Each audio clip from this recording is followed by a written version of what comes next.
Okay, so we will be discussing 2018 question, but have you all noticed something in 2018 papers, not only in business studies, accounting or whatever, economics or ICT? Have you all noticed one thing that it is one of the hardest paper and the structure is also different because that was the year that the syllabus was revised. Okay, so to be honest, their paper was difficult. Okay, even accounting, it was difficult. Whatever the papers they did were a bit difficult. Okay, so difficult in the sense that stuff's changed, the things, the syllabus, the structure, everything's changed. Okay, so make sure you all attempt these papers. Okay, because that will be a good thing, that will be a good practice for you. Okay, so one by one, let's discuss some question. And also this is for your, for these badges, why am I keeping this every week, 1 hour, I have told you, lesson wise we are going, right?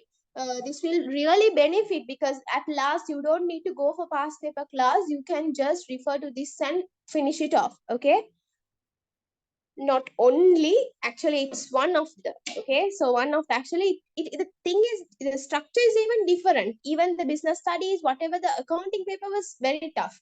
Okay, so yeah, so that is the thing I wanted to tell. Now we'll discuss that question. Okay, so see, you know, there is a way of answering. Okay, there's a way of answering business studies paper. Okay, so if they say define, how you should do. If they say explain, how you should answer. Now those things are different. Okay, so if they say explain and if you define, you will not get marks for that. You will get, but only half marks, something like that. Okay, so please pay attention to those words. Number one, see, they're telling define the terms needs, wants, and products. Okay, so that is one question, and they are telling explain the relationship among them. They are telling to define the terms, these three terms, and then telling to explain what are the relationships that these three terms have. Okay, so first of all, this is how you should answer. Please make your answer, write your answers in good structures. Okay, so see here, need. So you have to say what is need. You have to define what is need. So need means, you know, it is the basic requirements that must be fulfilled for existence. So one requirement is finished. Next one, they're telling to define wants. So you should say the wants are the different ways of fulfilling needs, right? Different ways of fulfilling needs is what we call as wants. Now at this point, now okay, so 2025, you all know what are needs. For example, let's say we have food, shelter, clothing. Those are the basic needs. Apart from that, needs are getting added. Okay, so those are the basic ones. And we have education, transportation. Those are needs. Okay, now if you take food, food is a need. But what is a want? Want means the various ways of fulfilling that need of food, which is you can eat roti or you can eat whatever rice. So these are wants. Okay, so what is a product? So product is anything that has the capacity to fulfill these needs and wants. Can you see? So that is what we call as product. If something has the capacity to fulfill the needs and wants, we consider that as a product. Okay, so what is the relationship? This is very important. This is the next question. Okay, so the relationship you should say is product is a solution for the needs and wants, isn't it? Product is considered as a solution for needs and wants. Now, these are the basic requirements and the various ways of fulfilling those are what we call as wants, right? So, product, we can take it as a solution for needs and wants, and we can satisfy our needs and wants through products, right? So, that is the relationship all these three has. Okay, so if you write everything, if you write this way, you will get 2 marks for this. Okay, you will get 2 marks. 1 mark for defining all these, and the other 1 mark you will get for showing the relationship.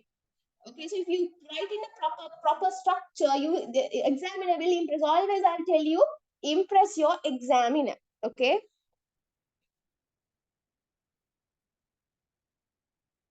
Now the next one, give 4 main reasons that influenced to the shift of the production method from direct production to indirect production. So we have 2 production methods. What is one? One is we call it as direct production method, and the other one we call it as indirect production. Simply, direct production is you produce goods and services for your own consumption. And indirect production is you implement it for the market. You produce and you sell it to the market. That is what we call as indirect production. So in this type of question, now they are telling the four main reasons that influence the shift of production from direct to indirect, isn't it? So now what you have to do is, before writing the answer, please give a short definition of what is direct production and what is indirect production. See, your answer is complete. So your examiner will know, okay, this student knows what this is, right? So after that, see, right, like I have written reasons for the shift. One thing is personal specialization. Okay, now listen to me very carefully. There are four main reasons for the shift from direct production to indirect production.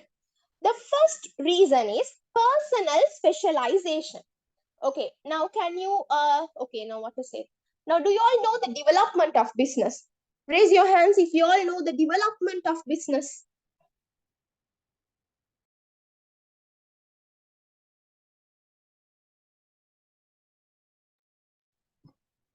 What is development of business? You all know, right? There are stages of development, right? So before business existed, what was there?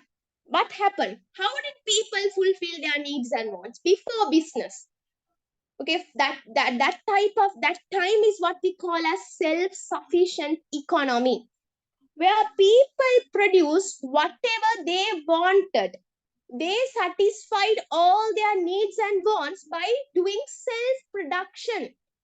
Okay, so that time is what we call as self-sufficient economy. Whatever they want, medicine, food, clothing, shelter, everything they produce by themselves. They didn't go and buy it from someone else. Okay, so that is self-sufficient economy. So in this self-sufficient economy, the next stage is they stopped producing everything. Okay, now they are producing everything. Now food, shelter, clothing, everything are producing. Now, yes, Fatima. They very good. They stopped producing everything and they went into the next stage, which is personal specialization. That is, they started to produce the goods in which they are good. Only the goods which they are good in. Okay, now say some people are good in making cake. Some people are good in stitching clothes, right? So now they stopped producing everything and started to produce the things only in which they are good at.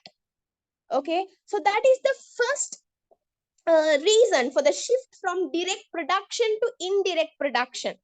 Okay, right. So that is the second reason. Now see, they didn't produce everything they wanted, right? They started to produce only certain things in which they are good at, right? Because they stopped producing everything and they started to produce only in which they are good at. Okay, so now what happened? Now, because they only produce a particular type of good, something called excess production happened. That means now with this specialization, people produce more products which is well above their consumption, well above their personal usage. Right now, excess means what? Extra, right? So because of this personal specialization, they started to produce well above their personal requirements, personal usage. If they want only 2 per day, because they're only producing the good which they're good at, right? Now they're producing a lot in that. If they only eat 2 cakes, if there are 10 cakes, that 8 is excess production, right? So this excess production is another reason for what? For the shift from direct production to indirect production. So you all remember what is direct production? That is you're producing for your own consumption. Indirect production is you're implementing the production to the market. Okay, so now see, these are the two reasons. Some of the two reasons. Okay, next reason is barter system. Okay, the next reason is barter system. Now see, now I am also producing something, you also producing something. Now we are specializing certain things, and now I also have an excess. You also have an excess. Okay, you also have an excess. Now what you will do?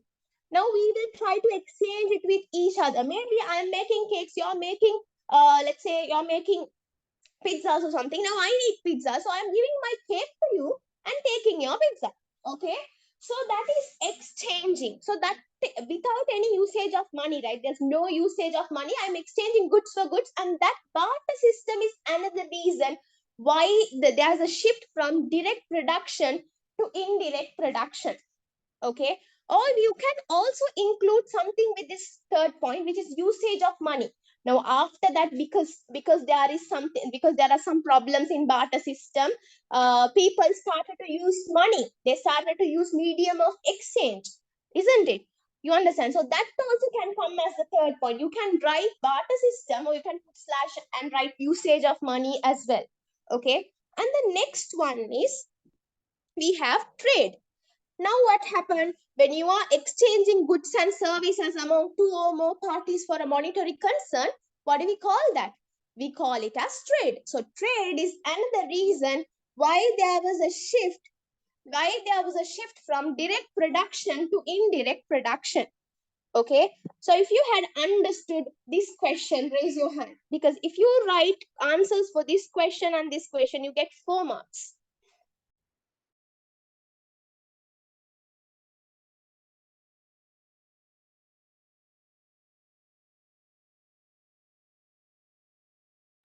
Others? What about others? Is everything fine?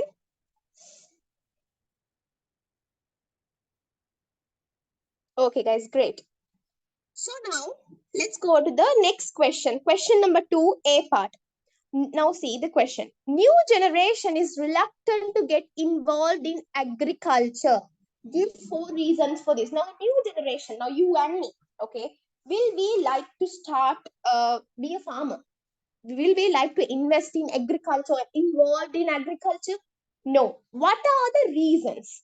Yes, okay. So what are the reasons? One is our perception changed, right? Now, as new generation, what do we think about agriculture? We think that it is a physically demanding job. We can't do that. If we are going to become farmer, what do we like? We sit at home, just tap our keyboards. That is what we like the most, right? Will we wish to carry those large equipments and tame the this what maintain cows? Those things we won't like, right? So our perception has changed. Our new generation is thinking agriculture as a physically demanding job, and also we think that it is a financially unstable profession. We think that if we become farmer, we can't earn much. We think that becoming a farmer, it will not give us enough money, because all we hear is farmers are poor, right? So we view it in that way. We view it as a physically demanding job, and we view it as a financially unstable profession. You understand? So that is one reason our perception has changed. That means our views have changed. Okay, our views have changed. Now, why am I explaining this? Now, let's say you got a question like explain. Then you should write this point and then explain like I did. You have to write the explanation as well.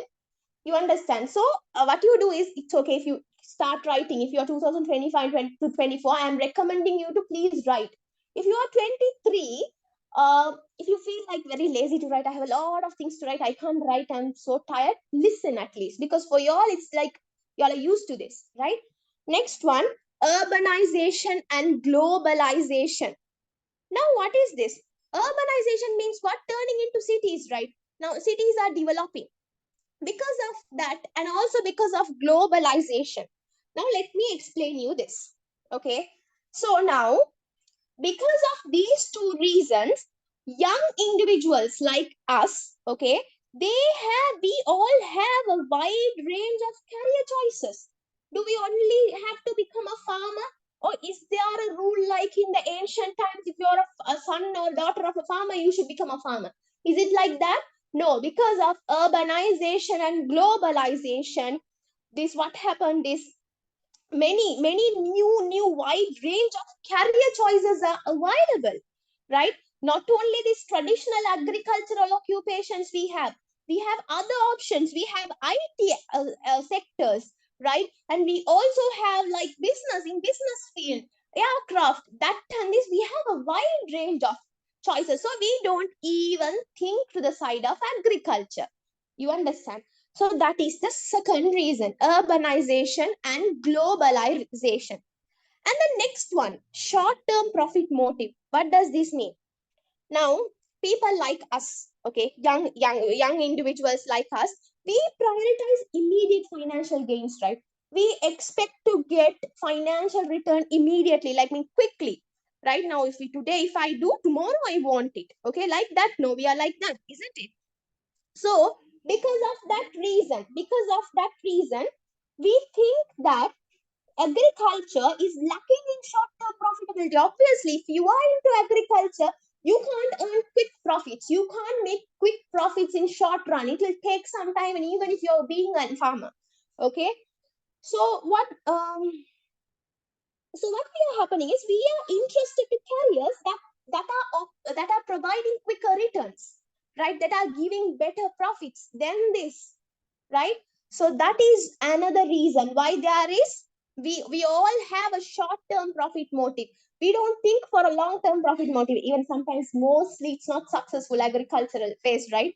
It's our perception. But sometimes a farmer who is very successful can say, no, no, we can make huge profits out of it. Now, see, guys, actually, what has happened now, all of us eat. Every day we eat, 3 times a day we eat. But why is it? But why farmers are always poor? Because it's unfair. They're being treated unfairly. Okay, they have to be paid well. Actually, the most underrated people they are doing a great job. They are providing food for the whole country, but still they are being poor because that sector is not paid attention too much. Okay, so that is we have a short term profit motive, and that's why we don't concern on that area. Okay.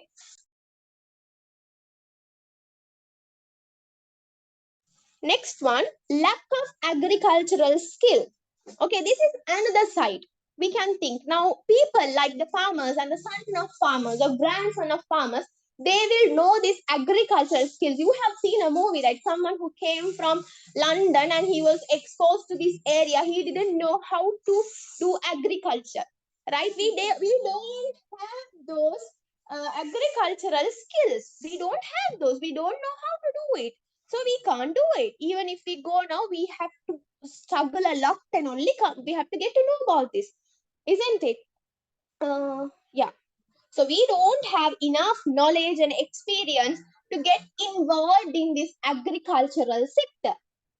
So that is another reason. So now listen, now this is part 2, answering, right? When it comes to part 2 answering, you can have answers apart from this.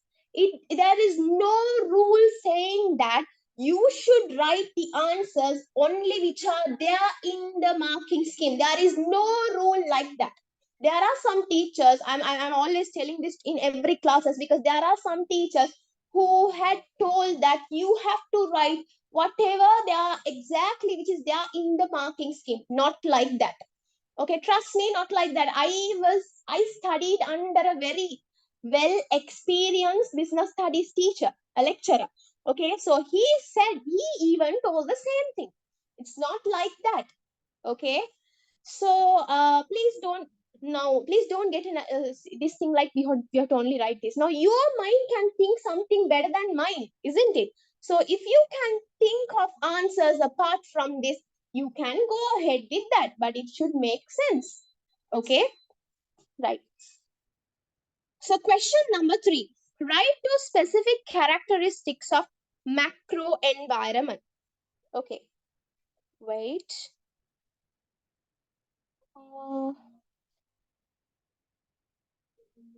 Wait. Actually, the answer for this shouldn't be this. Okay. So actually answer, please, we will write like this. This is not the answer for this one. Actually, the answer is misplaced. I have missed a question. Okay. Right. So what is the question? Write to specific. Yeah, this is question number 2, B part. Okay. Not question number 3. It's missed. Please excuse me for that. Okay. So question is, write two specific characteristics of macro environment. Okay, let me go to the whiteboard to explain that. Okay, give me 1 minute.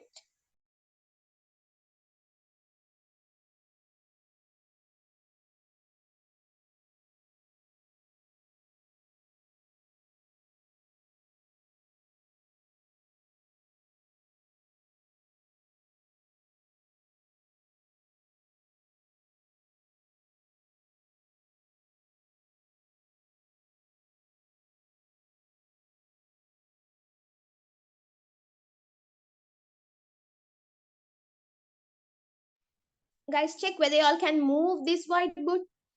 It is loading, I think. Once it is loaded, check whether you all can move this. You can move it. Okay, you can navigate. Now, even if I had zoomed and kept it for this one, you can go to the other sections. Check whether you all can do that.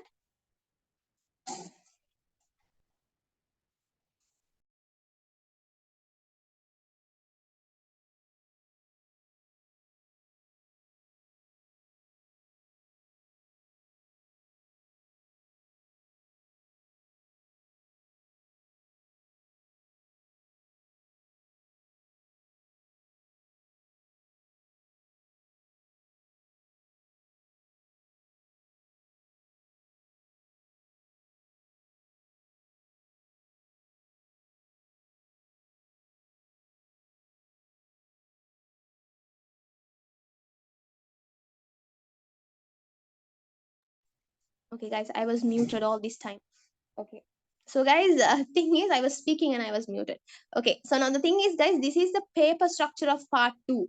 Okay. Now this usually is given to students when they're going to sit for the exam. Now, if you're 2025-24, just take it with y'all. Okay. So you all know what are the questions, from which questions you will be tested. What are the chapters you will get for each and every question. Okay. I'll come to this at the end. We'll see that. Okay. Now stop moving. We'll write the answer for that question. What is that? Write two specific characteristics of macro environment. Okay. Y'all can zoom if the letters are small. Okay. Now I'm just writing. So the first characteristic is, guys, there is an existence of interrelationships. I will be typing. Can you see me typing? There is an, y'all are here, y'all are in the place where I'm typing. Can you all see? There is an existence of, if not, y'all can see after I type. Can you all see? No. Okay, y'all can see once I type and finish. Okay, so first thing is, now y'all can see, right? There is an interrelationship. Y'all can zoom if y'all want. Okay, there is an interrelationship, existence of interrelationship. That means, now what are the macro environmental forces? Can you all remember PEST, NDGL, PEST, NDGL? What are those? PEST, NDGL. We have political environment, right? We have political, you people are moving and I find it silly. I find it funny, actually. Political environment, economic environment. Y'all cannot, you can't see that I've written there is an existence of interrelationship.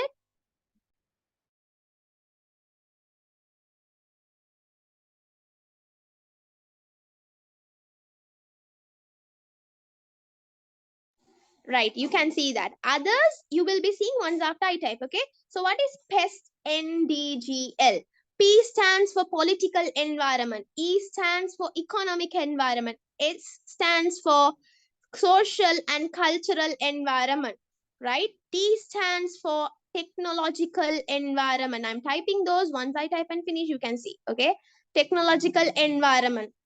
And N stands for natural environment.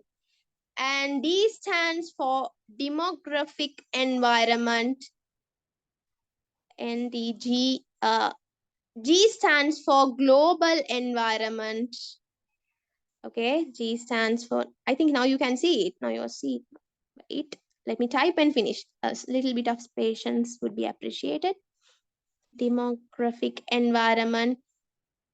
Next one, we have global environment and NDGL. The last one is legal environment.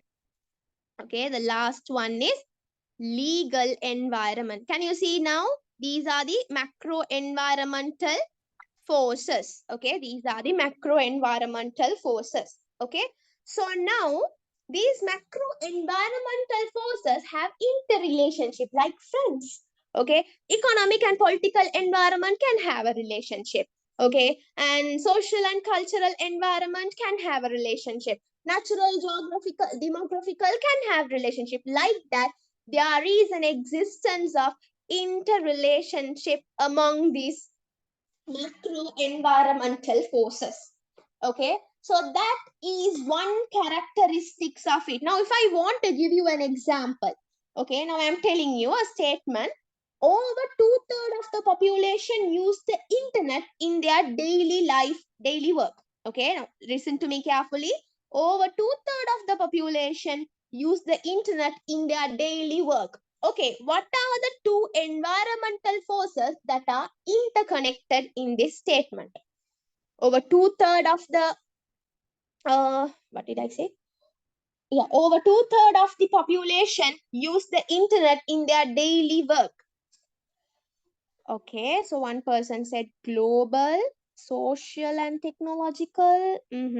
Technological is correct. Okay, social, no, social is not correct. Okay, now thing is, see, 2/3 of the population, the word population, it is a factor or a force under which environment? It is a factor or a force under which environment? Population. Tell me.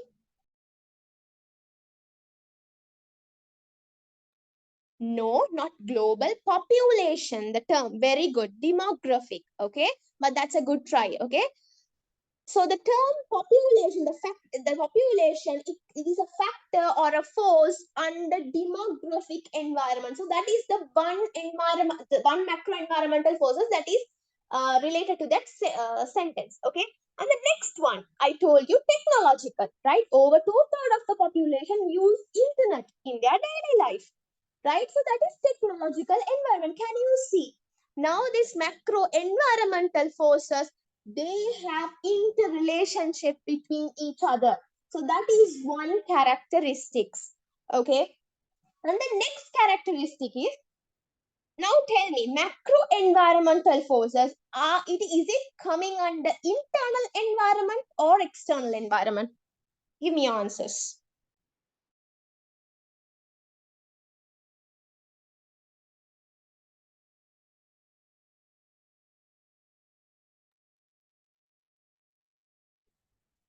Very good. External environment, right? So you all have business environment, which is very good, which is divided into two as internal environment and external environment.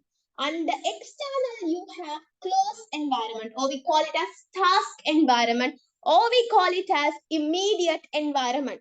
There are three words for that. And then the next categorization is macro environment, which is coming under external environment. What is the other word for macro environment? You all should know this. They can test you that way. What is the other word for macro environment?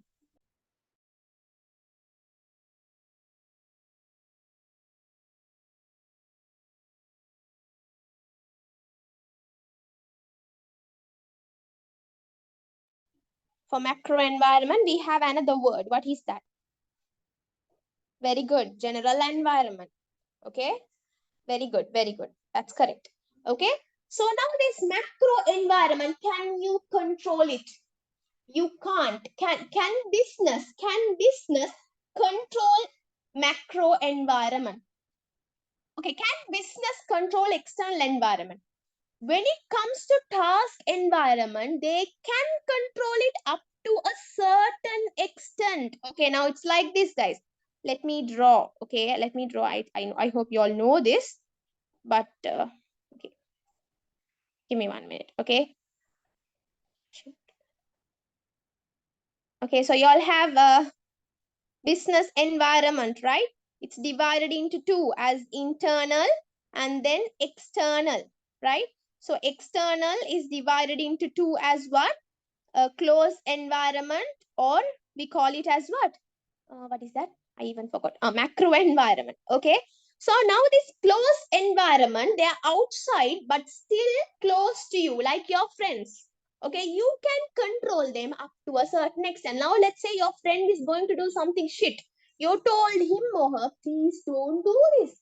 And she'll be like, okay, I'm not going to do that. Okay, afterwards, in 2 days, she'll come back and say, yeah, Amra, I did that thing which you said not to do. Yeah, or else she'll start like, if I tell you something, will you scold me? And then we know she did it. You can control your close environment, but only up to a certain extent. Okay, right. So if you can't control your close environment, your friends, what you should do? Complain to their internal environment, which is their mother or father. Don't do that. I'm just telling, okay? So, but macro environment, you cannot control it. So that is the second feature. You cannot control it at all. Okay, that's all. That is what we call it as. That is why we say we can't perfectly control external environment. You can just say in a word, can't control external environment. Why did you have that word? You can't perfectly control, because there is an exception where closed environment is there. You can control it up to a certain extent. But when it comes to macro environment, businesses cannot control it. Business should adhere to the changes of it. You have to go with the changes. You can't control the changes of macro environment. So that is the second characteristics where macro environmental forces cannot be controlled. Okay. And the third characteristic is, now see, in business environment, the internal environment generates strengths and weaknesses. You all know SWOT analysis, isn't it? You all know SWOT analysis. Okay. Right. I'll write in. You all know SWOT, right? SWOT. So strengths and weaknesses are related to internal environment. Opportunities and threats are related to external environment, isn't it? So macro environment is coming on the external environment. So macro environment generates what? It will generate opportunities and threats. So that is the third characteristics of macro environment. The first one I told, there is an existence of interrelationship, and I explained you that. And the second one I told, you cannot control macro environment. And the third one I told, what? Macro environment generates opportunities and threats. Okay. So if you are clear with this, raise your hands.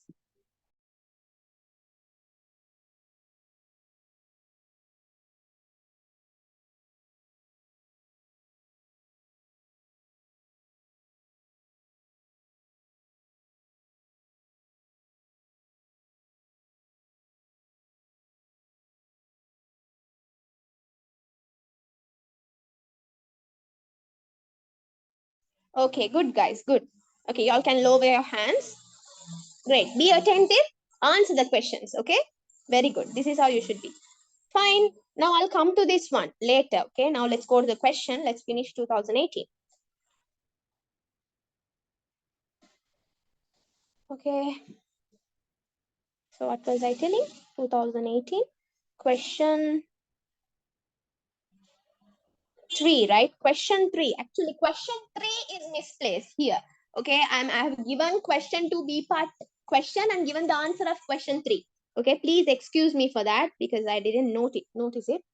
The question for this is, interpret what globalization is. The first question. Okay, do you all want me to write it? Or you all write it down, or you all check the past papers, okay? Okay, you all can write it down. If you all are 2025, just write it. My question is wrong here, okay? It should be, interpret what globalization is. Interpret what globalization is. Okay, actually, what is this? Actually, wait. Give me some time. Oh my God. I am in 2017. Wait. Yeah, okay, so this is the question, okay? Interpret what globalization is and describe two positive and two negative impacts. Interpret what globalization is and describe two positive and two negative impacts made by it on local businesses. They are asking two questions here. Interpret what globalization is. That is, you have to define and give the definition. You have to tell what is globalization first of all. Okay. Afterwards, you have to tell what are the positive impacts and what are the negative impacts. They are asking for two positive impacts and two negative impacts that the globalization has on the businesses, on the local businesses. Local means the businesses which are there happening within your country.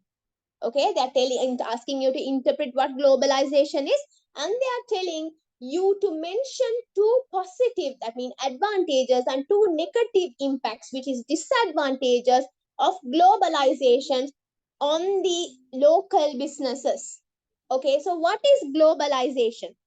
Now, globalization, this is the definition that I have given. Okay, it can differ from person to person, but this is one of the definition, which is, it is the process in which the global businesses are getting interconnected. Why are they getting into global businesses? That means businesses around the world, they are getting interconnected. Why are they getting interconnected? They're getting interconnected, we say, okay, we can after that escape. No, they are interconnecting because of the development of technology, because of the development of transportation, and then because of the development of communication. Okay, so what is this? It is a process where the global businesses are getting interconnected due to the development of technology, transportation, and communication. And what is happening afterwards? They are getting interconnected because of these reasons. And then they are ultimately functioning as a global village. They are functioning as one. Now that means it's easy. Now you're having the globe in one hand, kinda. It's easy, no? They are ultimately functioning as a global village. Okay, so that is the definition or the interpretation of globalization. Now, there are positive impacts generated because of globalization and negative impacts generated because of globalization to our local businesses. What are the positive impacts? First thing is, to our country, new investments will flow in, right? Foreign investments will come into our country. Now see, because foreigners will get to know there is a country called Sri Lanka and this country is good because of globalization only. Okay, they'll come and invest. If they are coming and investing, what is the advantage is they will come and invest using foreign currencies, right? If they are investing using foreign currencies, our foreign reserves will increase. That means dollars will increase, right? So that is a good thing. You will study, now if you're 25, you will, when you're moving forward, you will study better about this. Okay, now remember, foreign investments will come and will be getting into our country so that new businesses can be developed. Okay, next thing is foreign technology and techniques are coming into our country. We can use, now in Sri Lankans, we don't know much techniques and technologies, right? Because of globalization only, we are getting to know about the foreign techniques and technologies. For example, think about this 4R system or the 5R system. It's a Japanese system. I don't know. I'm not really very sure, but it's not Sri Lankan one. Why are we using it for our for this waste management purpose? Why are we using that? Because it's a foreign technique. How did we get to know? Because that reason is, one is because of globalization. We got to know about those techniques. And we are using advanced technologies. Does our Sri Lankans know it? No, we don't know much. We are just learning what other people have invented and stuff, right?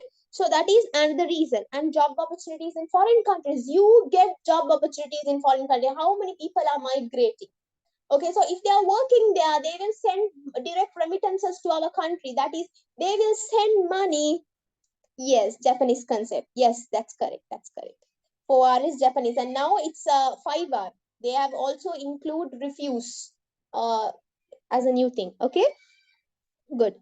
So job opportunities in foreign countries. So they will send dollars to our country. That's good for us. No, and our people are getting employment opportunities in other countries. That is because of globalization. And the next one is access to foreign markets. We are getting access. We are getting access to sell our products to the foreign market. We can get more access. We can sell more, right? Our business will be successful. We can implement international trade, which is importing and exporting because of globalization. Now, if you think about negative impacts, one is brain migration. Intelligent people, educated people, or even anyone, they are going out of the country. So that means our brain is migrating, isn't it? We will be contributing to that country's economy, not to our economy, right? We have our brain migration is happening. That's a negative impact. And next one is effects of foreign inflation. Now, if there is inflation happening in the developed countries, more successful like America or China, the whole world will get affected. Why? Because American dollar, if it like they are facing inflation, means now we will also be getting affected. Okay, there was an economic crisis happened worldwide, so the whole that was a fall down of financial system in USA, America. So the whole world faced a global recession. Okay, all world face the problem. Okay, that is because of globalization. And even China, let's say they are also facing inflation. Their prices will increase. Most of the people are importing from China, so prices in Sri Lanka will also increase. Our inflation will also increase. Okay, so that is the negative effect of globalization. And next one is preference to purchase of foreign brands. Okay, do we like to purchase our brands? No, we would like to purchase foreign brands, isn't it? We would like to purchase branded clothes and that and this, right? So that is because of globalization. And the next one is local culture and customs are also getting affected. Because of this, now our clothes are changing, right? Sri Lankan clothes are even modest. Even the Buddhist ones or Muslims one or Hindu one, they are all modest. Okay, but still because of that, now everyone is wearing shorts, that and this, and the culture is getting affected. Okay, that is because of globalization. And the next one is interpret what is meant by organizational culture. What is organizational culture? Okay, so this is an internal factor or an external factor? Answer me.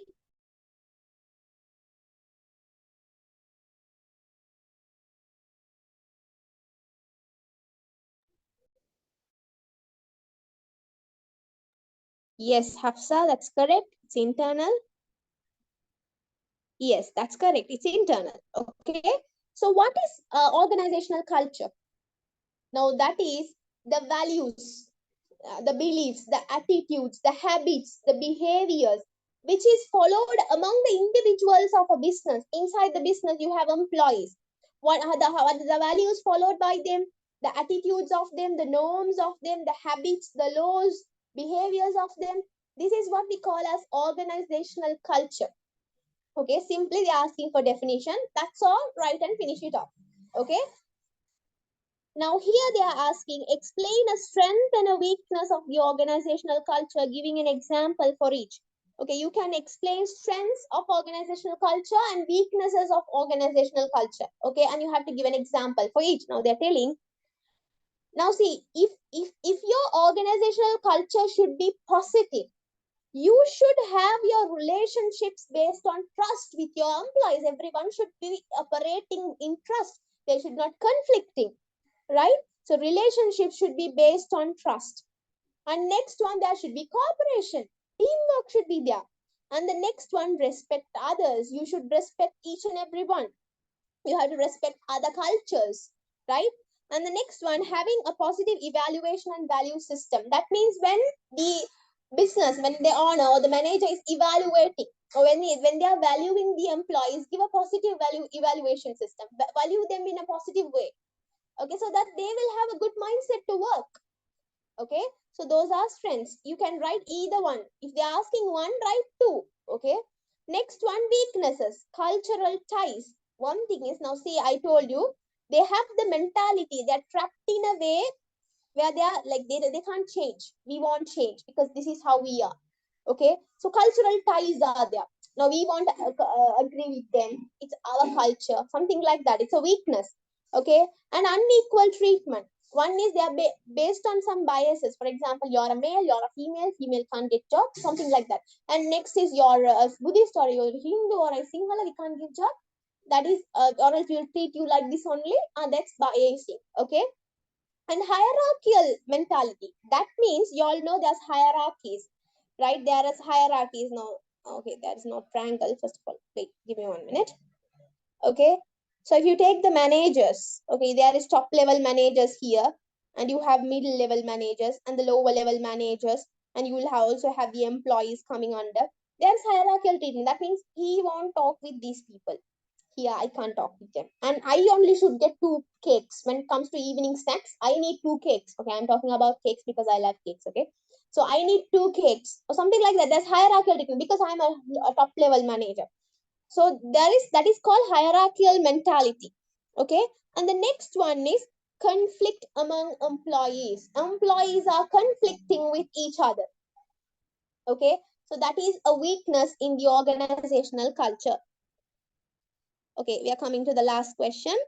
Explain what social responsibility of business is and write 3 reasons for its importance in the present society. What is social responsibility? Business social responsibility. That means, don't read now. Okay, listen to me.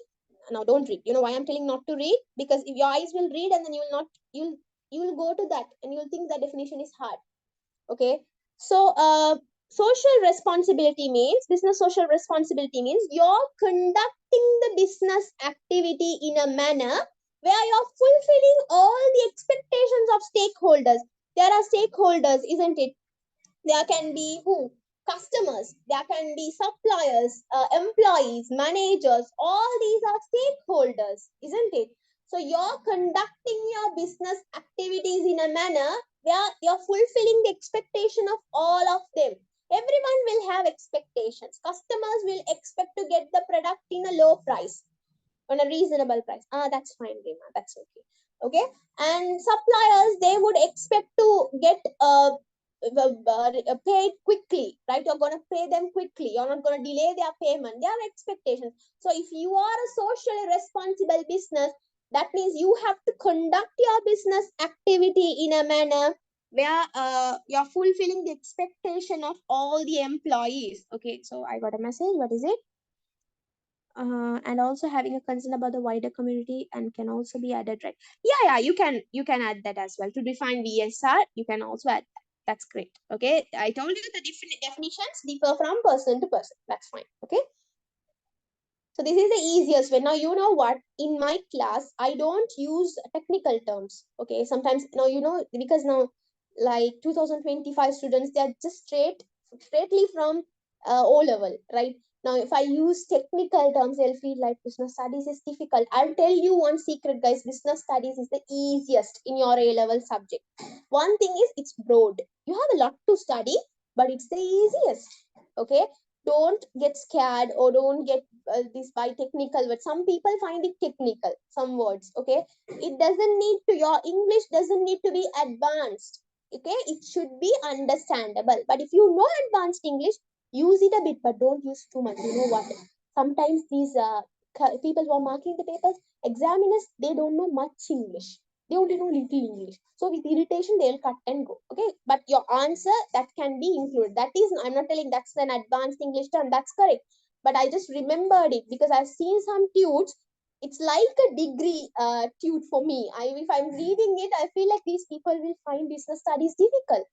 Okay, so that's why I don't use some certain terms. Okay, but that can also be included. But that's really good, you can include this, because your answer becomes bit heavy. Okay, that's good.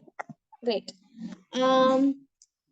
Next thing is, why? What are the reasons? Why is it important in our society to protect the environment? Now, BSR means you should also have concern towards the environment.